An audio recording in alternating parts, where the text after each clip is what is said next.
Hello students, now in this video class we are going to discuss about 12th standard computer science chapter 2 data abstraction. Now in this video we are going to discuss about data abstraction, introduction and abstract data types. So this is the first part of chapter 2. Okay, first before going to this title, we first know what is mean by data and what is mean by data abstraction. Okay, what is data? A collection of raw facts is known as a data. We already know in 11th standard as we discussed what are the different kinds of data processed by the computer in second chapter. Yes, so text, numeric data, audio, video. So we are using different kinds of data processed by the computers. Okay, so data means a collection of raw facts.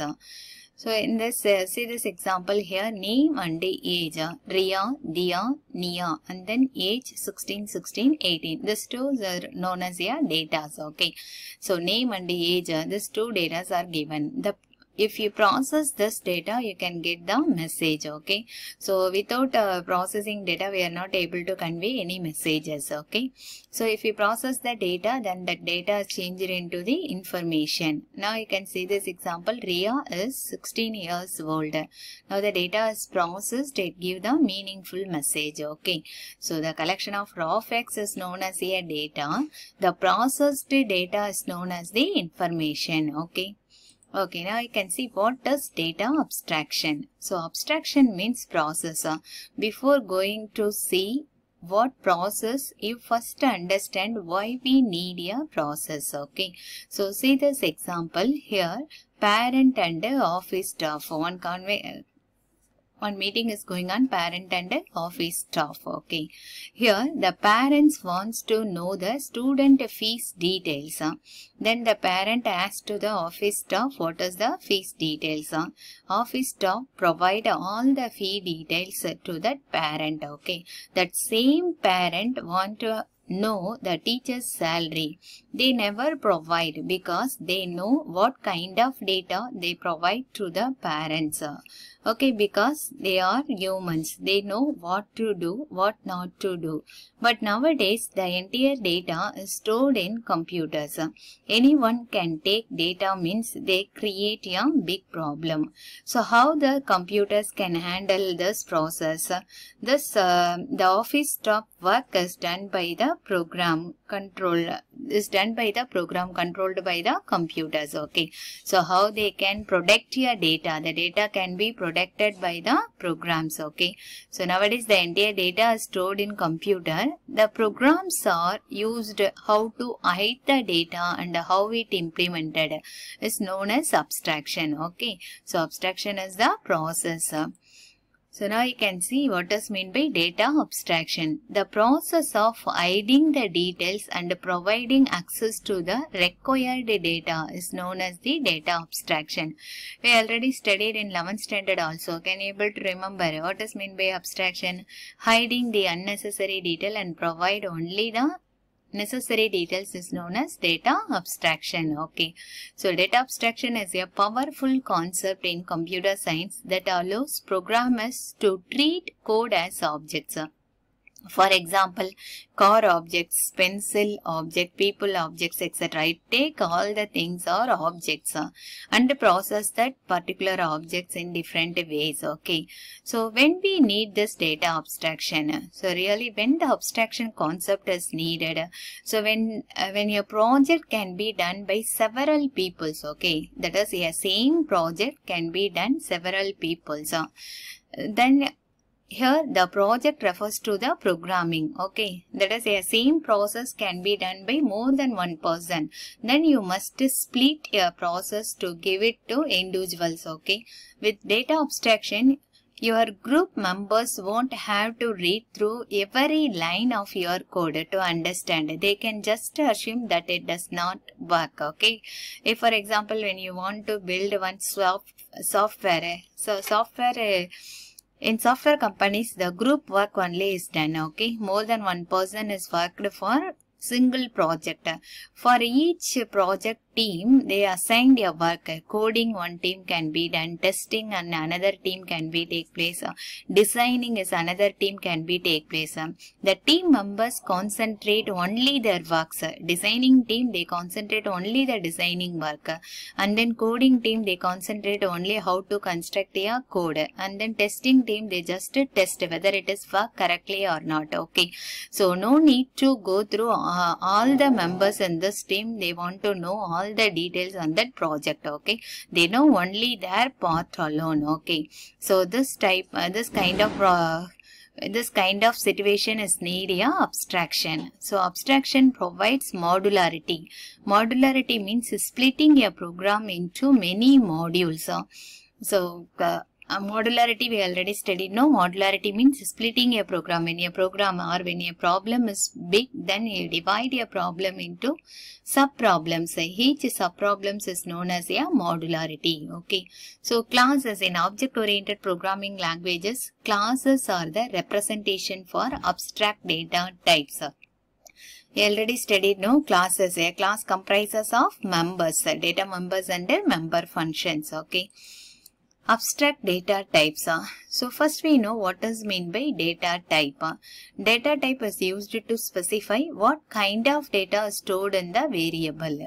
So can you able to remember in C++ what are the fundamental data types are studied? Int, float, character, void. Can you able to remember? Okay. So these are the data types is used to specify what kind of data is given to the variable. For example, int a. That means here a is a variable. It used to store the integer values. What does mean by integer values? It stores only the whole numbers. Okay. If for example I will assign a colon equal to 5. What is the meaning for this one? The value 5 will be assigned to the variable a. Okay. Assigned to the variable a. Abstract data type is a type for objects whose behavior is defined by a set of value and a set of operations. Okay. Here the set of values is known as a attributes and set of operations is known as the functions. Okay. Now you can see one example. We consider pencil as a object. Okay. We take pencil as a object.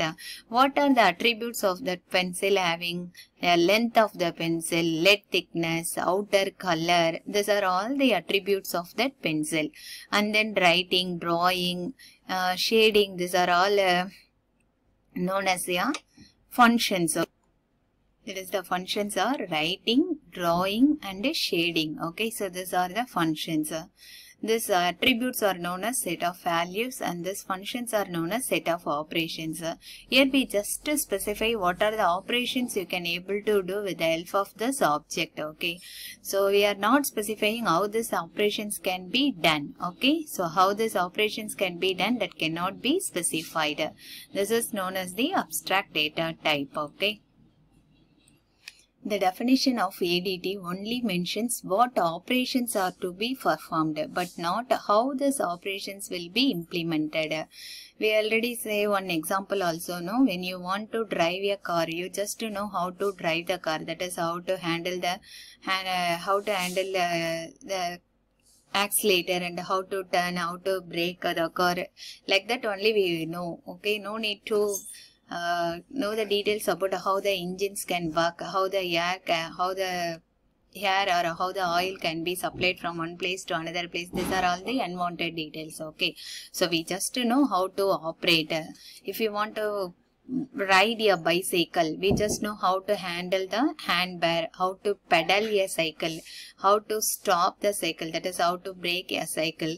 That alone we must know. Okay, how the wheel can be manufactured, where it can be manufactured, how it can be joined together. These details are unwanted details. Okay, so this is known as the ADT data type. It does not specify how data will be organized in memory and what algorithm will be used for implementing the operations. We just use the function and do the operations. We don't worry about how this can be implemented in a computer memory, as well as what algorithm is used for implementation and what is the programs are used for implementing. That details we don't want to know. We just use that function and process the data. Okay, so it is called abstract because it gives an implementation independent view. The process of providing only the essentials and hiding the unnecessary details is known as abstraction. Okay, now you can get clear idea about abstraction. Abstraction means it provides only the essential feature. If you want to ride a bicycle, what you want to know? How to handle the handbar, how to brake a cycle, how to turn the cycle, how to pedal a cycle.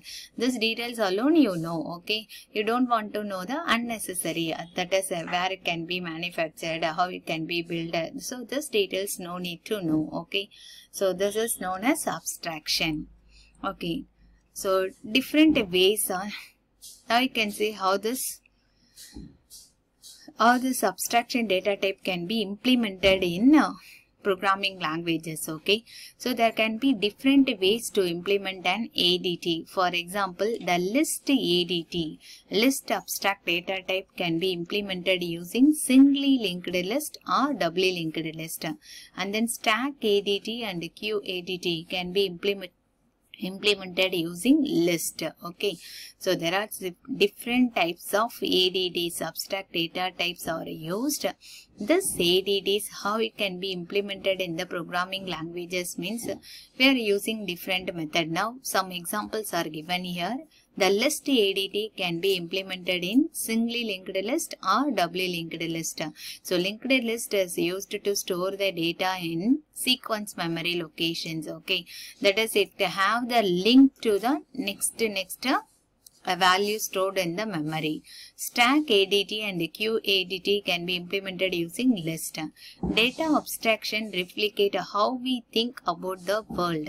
So here one real-time example is given for data abstraction. So when you want to drive a car, I already told if you want to drive a car, what we want to know? You just know about how to turn the wheel and press the gas pedal. Okay, you don't need to know how the engine was built or what kind of material the tires are made of. Okay, we just have to know how to turn the wheel and press the gas pedal. That is what are the important things that alone you want to know. Remaining unnecessary details, no need to worry about that one. Okay, so that is known as abstraction or abstraction data type ADT. Okay, is it clear? Okay, now you can see constructor and selectors. So constructor and selectors is functions is used to facilitate the data abstractions. Okay, so constructor and selectors, both of them are functions. This constructor function is used to build the data type. If we want to construct a new data type, then we can use a constructor. And then selector function is used to retrieve information from the data type. Okay, if you want to retrieve some information, then we can use a selector. Now see this example. In this example, to calculate the distance between two cities. So we are going to calculate the distance between two cities. Now you can see how the distance can be calculated. We have an abstract data type called city. This city object will hold the city's name and its latitude and longitude. To create a city object, you would use a function like, okay, now we are going to calculate the distance between two cities. If we want to calculate the distance, what are the things we need? We must know the city's name and then distance between the two cities and then their total area, circumference of that cities. Okay, then only you can able to find the distance between two cities. Okay, so here the function is given city equal to make city name comma lat comma LON, that is latitude and longitude. To extract the information of a city object, you would use this function, that is get name, get latitude, get longitude of city. Okay, so in this class we just know what is mean by constructor and selector. Okay, so in the next class we discuss in details about this city distance calculations problem. Okay, so we first know what is mean by constructor and selector. Constructor and selectors are functions that is used to build and retrieve information from the abstract data type. Okay, okay students, thank you. In the next class we see the distance between two cities calculations problem. Okay. Okay students, thank you.